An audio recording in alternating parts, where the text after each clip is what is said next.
Dans cette vidéo, je vais lire des extraits de l'ouvrage « Les enseignements de Swami Sivananda ». Cette vidéo est la troisième partie d'une série de 4 vidéos. Il est recommandé de regarder d'abord la première partie. La formule de représailles œil pour œil, dent pour dent est d'ordre assourique, démoniaque, et appartient à la nature animale. Rendre le bien pour le mal est divin. Développer une sympathie universelle, un amour cosmique. La sympathie atténue les peines. L'amour de ses semblables détruit l'égoïsme. Aimer les humains, c'est aimer Dieu. Car il n'y a rien d'autre que Dieu ou Brahman. C'est une erreur que de penser qu'il est différent de vous. Le vous et le moi, le sujet et l'objet sont essentiellement un. Rappelez-vous cela, sentez cela. Vous en tirerez un grand bonheur. Servir les autres, c'est vous servir vous-même. Nourrir les autres, c'est vous nourrir vous-même. Tel est le grand secret. Il a fallu d'innombrables renaissances pour l'acquérir. Vous devriez toujours dire la vérité à tout prix. Vous perdrez au début, mais à la longue, vous aurez la victoire. Vous constaterez la justesse de cet aphorisme de l'Upanishad. La vérité seule triomphe, et non le mensonge. Même un homme de loi qui dit toujours la vérité devant les tribunaux, après avoir subi des échecs au début, finit par gagner l'estime des juges et des plaideurs. On entend souvent les hommes de loi se plaindre. Que puis-je faire ? Notre profession nous impose de mentir si nous ne voulons pas perdre notre procès. Mauvaise excuse. L'hypocrisie consiste à vouloir paraître ce qu'on n'est pas en réalité.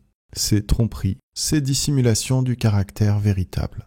Hypocrisie, fausseté, tromperie, avarice et avidité ont d'étroites relations. Ce sont les membres d'une même famille. L'hypocrisie ne saurait vivre sans la fausseté, sa fille, ni sans l'avarice et la cupidité qui sont ses pères et mères. La racine de toutes ces vilaines choses est l'amour du plaisir. La foi et la croyance en l'inconnu. La foi et la dévotion vont de concert. La foi guérit, la foi crée. La foi opère des miracles, la foi déplace des montagnes. Une foi inébranlable en Dieu donne le pouvoir mystérieux de vaincre toutes les difficultés. Une foi sans défaillance met l'aspirant en contact avec l'infini. La foi rend le faible fort et le timide courageux. La foi rend l'impossible possible. La foi ne discute, ne pense, ne raisonne, ni ne cogite.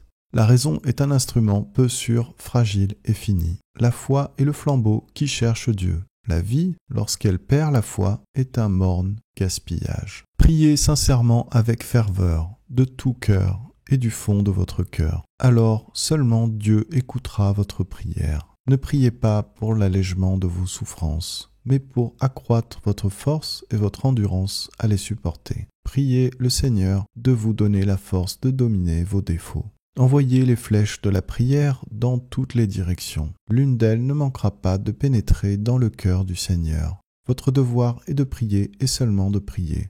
Ne vous souciez pas de savoir s'il vous entend ou non. Persévérez dans la prière, quelles que soient les tentations qui vous assaillent. Vous élèverez une forteresse imprenable par la prière. La prière est votre refuge et votre ancre de veille. L'instinct sexuel est le plus puissant mobile de la vie. Il faut le sublimer. Dominez votre nature inférieure, purifiez-vous, élevez votre caractère, faites l'effort vers ce qui est digne et noble. Vous deviendrez vite saint. Lorsque le cœur est purifié par un intense service désintéressé, alors l'enseignement védantique apparaît dans sa lumineuse vérité. Des pouvoirs ignorés pénètrent dans l'esprit et la pensée de l'unique ne cesse plus. L'instinct sexuel est le plus vif et puissant de la nature. Il faut de grands efforts pour le dominer. L'énergie sexuelle doit être sublimée en énergie divine grâce au japa, méditation, compagnie des sages, étude des écritures sacrées. La méditation dégage beaucoup d'énergie spirituelle qui transforme l'impulsion sexuelle en ojas, force spirituelle. La maîtrise de la poussée sexuelle ne peut s'obtenir en peu de temps. Rude et difficile est cette tâche. C'est la plus dure des ascèses et cela prend du temps. Sans la grâce du Seigneur, la chose n'est même pas envisageable. Aucun effort humain ne suffit pour déraciner cet instinct. Si vous croissez en pureté, si vous méditez régulièrement, il n'y aura rien de mal dans vos pensées ni dans vos rêves. Ô mes fils spirituels, fils du nectar, enfants de l'immortalité, mon cœur est aujourd'hui débordant de joie. Je me réjouis d'être au milieu de vous et d'avoir la rare et splendide occasion de vous servir tous. Je vais vous parler aujourd'hui d'un sujet vital qui est celui de la chasteté. Le brahmacharya est synonyme de pureté en pensée, en parole et en acte. C'est le célibat, la continence. C'est la maîtrise non seulement de l'instinct sexuel, mais des autres instincts. Tel est dans l'acception la plus large le sens du mot chasteté. Le brahmacharya inclut la formation, le judicieux façonnage du caractère. C'est donc une chose infiniment désirable, d'une importance vitale. On dit que savoir, c'est pouvoir. Mais je puis affirmer en toute assurance et par expérience que c'est le caractère qui donne le pouvoir et qu'il est donc bien supérieur à la connaissance. Chacun devrait faire tout son possible pour modeler son caractère. Toute votre vie, le succès dépend de cette formation. Tous les grands de ce monde se sont réalisés par leur caractère, et leur caractère seul. Leur laurier, leur réputation, leur honneur, tout provient de leur caractère. Dieu est saveur. Rasa est énergie virile, virya. Vous pouvez jouir du bonheur éternel si vous parvenez à ce rasa, à cette énergie, et seulement ainsi. Virya est atteinte uniquement grâce à la chasteté. Le brahmacharya est l'observance qui vous permet de parvenir à Dieu, à l'existence pure. Et c'est pourquoi il est dit que le premier et le plus important devoir de qui apprend les Védas, brahmachari, est de réaliser cette observance, achara. C'est en vous établissant solidement dans cette discipline que vous atteindrez la maturité, le bonheur et la réputation. Vous pouvez y parvenir même si vous êtes dépourvu des autres qualités. Achara est la formation du caractère. Il faut que vous ayez du caractère, faute de quoi vous perdrez votre chasteté, votre énergie virile, ce qui vous conduira à une mort prématurée. Les Védas garantissent à l'homme 100 ans d'une pleine vie. Vous pouvez obtenir cela uniquement grâce à la chasteté. Il vous faut encore vous souvenir d'une chose. Le secret de la longévité peut résider principalement dans le choix judicieux des aliments et de la boisson. Dans la tempérance, la chasteté, jointe à une vision optimiste de l'existence. Les gloutons, les ivrognes, les oisifs, ceux qui vivent dans une dissipation ne peuvent raisonnablement nourrir un tel espoir. Et c'est ainsi que Manu, le premier législateur de l'Inde, déclare que les étudiants, aussi longtemps qu'ils mènent la vie de l'école, doivent prendre l'habitude de maîtriser leurs organes des sens en évitant les boissons alcoolisées, la viande, les parfums, les guirlandes, la compagnie des femmes, toutes les formes de violence, l'usage des chaussures, des parasols, le jeu, le bavardage, le mensonge et les rixes. L'étudiant ne devrait pas manquer à la continence, même en rêve. S'il lui arrivait d'y manquer, il devrait prier Dieu et redoubler d'efforts. Ce n'est que par cet état de chasteté qu'on peut avancer dans la vie, tant au point de vue physique et psychique que spirituel. L'énergie vitale, virya, est vraiment essentielle dans la vie de la pensée, de l'intelligence et de la conscience. Une fois perdue, elle ne peut être récupérée par n'importe quel moyen. Préservez avec soin ce flux vital, mes chers frères. Devenez des yogis par votre pureté en pensée, en parole et en acte. Un urdhvareta est celui dont l'énergie séminale s'élève vers le cerveau, où elle est emmagasinée comme ojas shakti, c'est-à-dire une force vitale utilisée à des fins spirituelles, comme la pratique de la méditation. La chasteté a deux aspects, physique et psychique. Du point de vue physique, c'est la maîtrise du corps. Du point de vue psychique, c'est l'élimination des mauvaises pensées. Cela est un peu plus difficile que la discipline physique, mais par un effort sincère, vous pouvez affermir votre brahmacharya psychique. Celui-ci doit toujours rester l'objet de vos pensées. Vous le réaliserez rapidement, n'en doutez pas. La bienveillance a gagné les cœurs les plus endurcis. La vie de tous les saints est celui-ci. Soyez bons, soyez polis, soyez humbles. La bienveillance engendre la bienveillance. Une vie consacrée au service est un véritable charme. Vous vous attachez de plus en plus au Seigneur et vous êtes aidé par tous ceux qui vous entourent. Si vous pratiquez l'humilité, vous ne pouvez manquer d'être dynamique et aimable. Ce rôle de guide n'est autre qu'un réel service accompli pour le Seigneur. Si vous êtes humble, vous aimerez vos semblables comme vous-même. Tout égoïsme s'évanouit. La vérité et la sincérité se développent comme un signe de votre évolution. L'humilité n'est pas chose facile comme on pourrait le penser. Les gens se moqueront de vous. Il ne faut jamais alors se départir de son attitude. Il faut montrer son courage pour s'établir sur ce plan. La bravoure ne contredit pas l'humilité. Les deux sont complémentaires. L'humilité est l'aptitude à répondre aux questions de manière satisfaisante pour les questionneurs, rendant inutile toute question nouvelle. Elle est la capacité de supporter patiemment les injures. Le succès vient toujours à ceux qui sont purs et de nature humble. Le mental, en effet, est en rapport direct avec les nerfs gastriques. Vous éprouvez un grand malaise dans votre posture si votre estomac est lourd. Vous serez somnolent. Voici ce qu'en dit la Bhagavad Gita. En vérité, le yoga n'est pas pour celui qui mange trop ou celui qui se prive à l'excès, ni pour celui qui dort trop, ni pour celui qui veille trop. Ô Arjuna, le yoga détruit toute peine en celui qui est modéré dans sa nourriture et ses distractions, celui qui a de la régularité dans ses actions, dans son sommeil et dans ses veilles. Rien en ce monde ne mérite d'être recherché, toutes les choses sont inutiles. Ce monde est un échec. Les sens et le mental vous trompent. La seule chose précieuse est votre propre âme, Atman. Efforcez-vous toujours de prendre conscience de cet admirable Atman. Considérez ce monde comme un mirage, comme un feu follet, alors Maya ne vous touchera pas. Le Seigneur de la mort ne s'approchera pas de vous. Venez regarder l'éclat trompeur du monde. C'est l'illusoire spectacle de Maya. Les fous s'y plongent, les sages restent sur leur garde,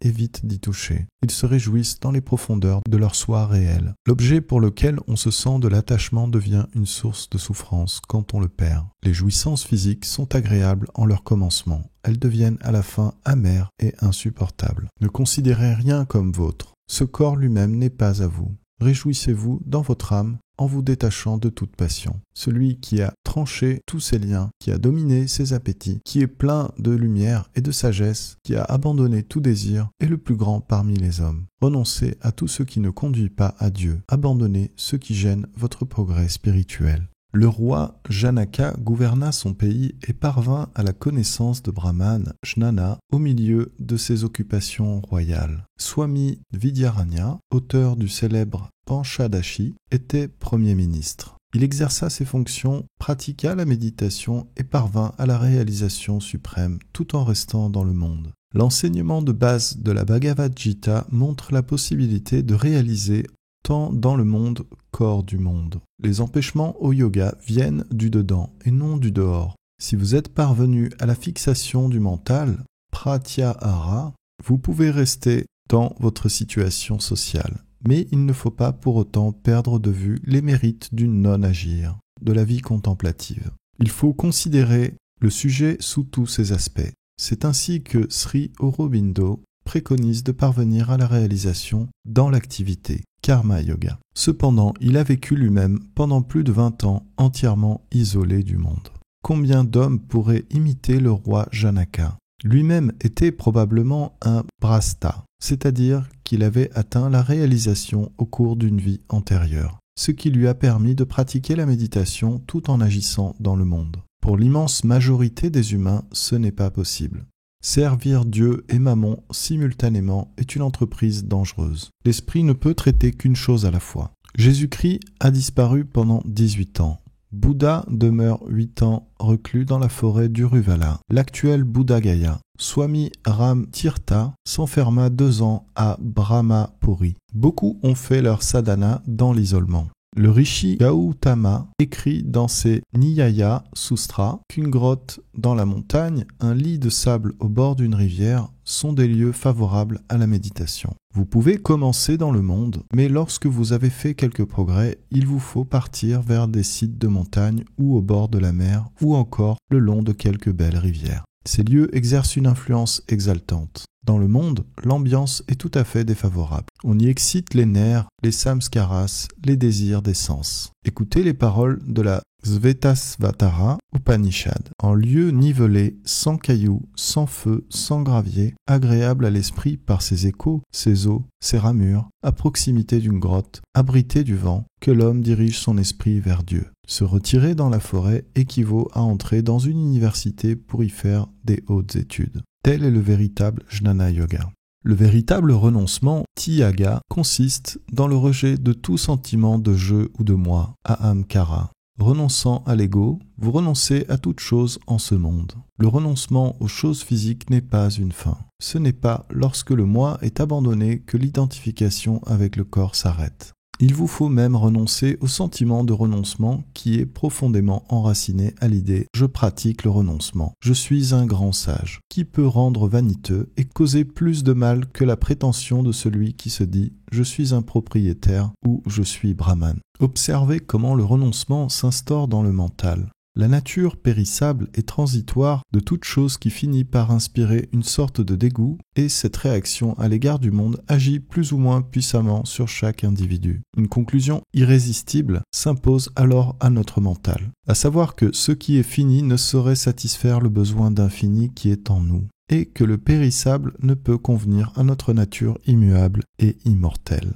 La vie d'un sannyasine, moine errant, est composée de 3 choses. Renoncement total, ardente aspiration et pureté parfaite. Le renoncement est la partie négative de l'existence. L'aspiration en est l'aspect positif. Entre les deux, la totale pureté constitue le tissu dont est composée la vie. Elle est l'unique condition à la descente de la conscience du divin dans ce réceptacle. Qu'aucun sannyasine n'oublie jamais ce triple aspect. Ayant toujours en vue ce modèle, puissons-nous lutter victorieusement contre l'intoxication de la conscience d'ego, contre la fièvre du désir. Si nous voulons la fin de nos peines, il nous faut entrer dans le sannyasa. Puissions-nous éveiller en nous l'esprit du sannyasa. Puissent les bénédictions du gourou divin et des innombrables saints sages maintenir vivant en nous ce glorieux esprit du sannyasa. La méditation consiste à maintenir un flot constant de conscience divine. C'est une pensée continuellement tournée vers un unique objet qui est Dieu.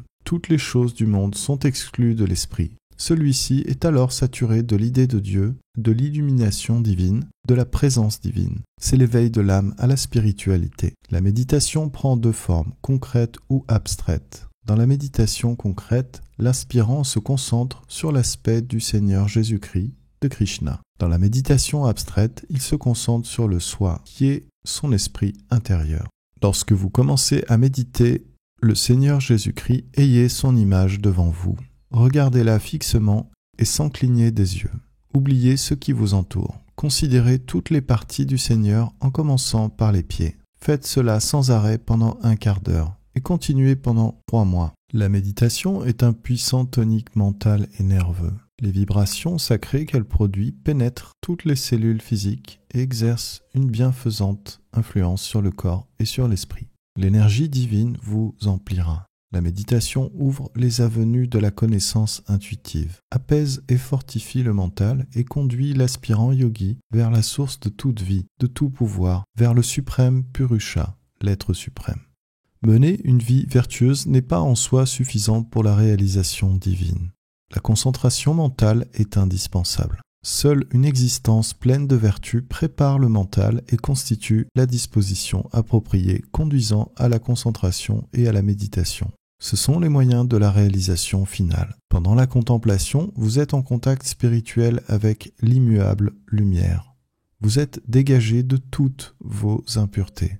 Cette lumière purifie tout ce qu'elle touche. Une lentille exposée au soleil brûle les brins de paille. Il en va de même dans un cœur tourné vers Dieu. Sa lumière, sa pureté, son amour brûleront vos imperfections. Sa lumière apporte une énergie accrue et un grand bien-être. Une existence matérialiste est le plus grand des chagrins. Le corps physique est un grand mal. Être querelleur n'amène que l'infortune. Oublier Dieu est une très grande perte. Dans l'état de profonde et totale méditation, toute pensée cesse. Seule subsiste l'idée « je suis Brahman ». Quand cette pensée elle-même s'abolit, on entre dans la parfaite extase. Nirvikalpa Samadhi. Quand une idée accapare le mental, elle se transforme en un véritable état physique et mental. Si, donc, vous remplissez votre mental de Dieu et de Dieu seul, vous parviendrez au plus haut état de conscience. Exercez-vous donc très sérieusement. Pratiquez la concentration, fixez-vous sur un seul objectif, une seule idée.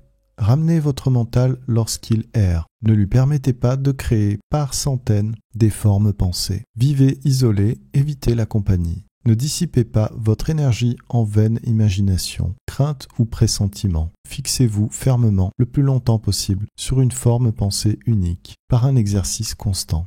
Soyez prudent dans le choix de vos relations. Cessez tout bavardage. Parlez peu. Observez le silence 2 heures par jour. Fuyez les personnes indésirables et recherchez la compagnie des sages, satsanga. Lisez des livres de spiritualité. Ce sont là des aides pour la méditation. Prenez garde au choix de vos amis. Abandonnez les lieux malsains. Parlez peu. Observez 2 heures de silence, Mauna par jour. Ne vous mêlez pas aux gens indésirables. Lisez des livres de spiritualité. Recherchez la compagnie des sages. Si ce n'est pas possible, les ouvrages de piété en tiendront lieu. Au début, quand vous êtes un néophyte, vous pouvez les fermer pour écarter les distractions. Mais plus tard, vous devez méditer les yeux ouverts. Pensez avec force que le monde est irréel et que rien n'est autre que l'Atman. Si vous pouvez méditer sur l'Atman, les yeux ouverts, vous deviendrez fort. Vous serez difficilement distrait de votre méditation. On entend souvent les aspirants se plaindre ainsi. « Voilà bien longtemps que je médite et je n'ai fait aucun progrès. » Pourquoi cela ? C'est qu'ils n'ont pas plongé au plus profond de leur cœur. Ils n'ont pas saturé leur esprit de pensée divine. Ils n'ont pas fait une véritable sadhana. Ils n'ont pas discipliné leurs sens ni concentré les rayons de leur mental. Ils ne sont pas entièrement consacrés à Dieu. Le journal spirituel est un fouet qui aiguillonne l'esprit vers le vrai et vers Dieu.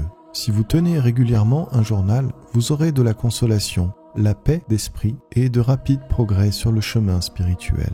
Tenez un journal quotidien et voyez les merveilleux résultats. La tenue d'un journal spirituel est une condition nécessaire et de la plus haute importance. Ceux qui ont déjà l'habitude d'en tenir un connaissent ses avantages innombrables. Un journal montre la route vers la liberté et la félicité éternelle. Il est votre gourou. Il est celui qui ouvre les yeux. Il développe la mana shakti, ou pouvoir de réflexion. Il vous aidera à détruire toutes vos mauvaises qualités et à être régulier dans la pratique de vos exercices spirituels. Ceux qui désirent avancer en moralité et en spiritualité, qui souhaitent évoluer rapidement, doivent tenir un compte rendu quotidien de leurs actions. Tous les grands hommes du monde tiennent un journal. La vie de Benjamin Franklin vous est connue à tous. Il tenait son journal chaque jour. Il notait le nombre d'actions perfides et mauvaises dont il était responsable pendant la journée. Avec le temps, il devint un homme parfait. Il avait une maîtrise parfaite de son esprit. Mahatma Gandhi conseillait toujours à ses disciples de tenir un journal quotidien. Le Karma Yoga nous apprend à œuvrer sans attachement aux fruits de l'œuvre, à utiliser au mieux les ressources de notre énergie. Faire son devoir pour la joie d'accomplir son devoir, tel est le principe du Karma Yoga. Pour lui, œuvrer est une offrande au Seigneur. Le Karma Yogi n'est plus enchaîné par les actes de ses vies passées lorsqu'il offre au Seigneur les fruits de tout ce qu'il a fait. En général, un acte produit soit un bon, soit un mauvais fruit. Chaque œuvre ajoute un chaînon à notre chaîne et contribue à faire tourner la roue des renaissances. Telle est l'inexorable loi du karma. Mais par la pratique du karma yoga, les effets de cette loi peuvent être effacés. Un même acte, s'il est accompli sans attachement, avec une bonne attitude mentale, sans espoir d'un profit, avec indifférence à l'égard du succès ou de l'échec, n'ajoute pas un chaînon à la chaîne existante. Au contraire, il purifie le cœur de qui l'accomplit et contribue à son salut en faisant descendre sur lui la lumière divine, l'aube de la sagesse. Le karma yoga est le chemin de l'action. C'est le chemin du service désintéressé. C'est le chemin qui permet d'atteindre Dieu par le travail désintéressé. C'est le yoga du renoncement aux fruits de l'action. Le karma yoga nous enseigne à travailler pour l'amour du travail, en restant détaché, et à utiliser au mieux la plus grande part de notre énergie. Le devoir pour l'amour du devoir est le mot d'ordre du yogi. Chaque travail est une offrande au Seigneur. Une intelligence aiguë n'est pas requise de celui qui aspire au yoga. Il suffit d'être parfaitement moral, maître de soi et dévoué à son instructeur. Celui-ci, non plus, n'a pas besoin d'être extrêmement instruit, mais il doit être pur dans sa conduite et tout à fait au courant de l'enseignement traditionnel. Le yogi réalise que Brahman est la vie de sa vie, l'âme de son âme. Il sent et sait que Dieu est son propre soi. Il réalise qu'il est un avec l'Éternel par une vue ou intuition spirituelle, et non par la simple étude des livres, des dogmes et des théories. La religion est la réalisation immédiate. Elle n'est pas que parole. Le yogi se plonge par une méditation constante et intense dans les replis profonds de son cœur et trouve la perle merveilleuse de l'Atman, trésor beaucoup plus précieux que toutes les richesses du monde.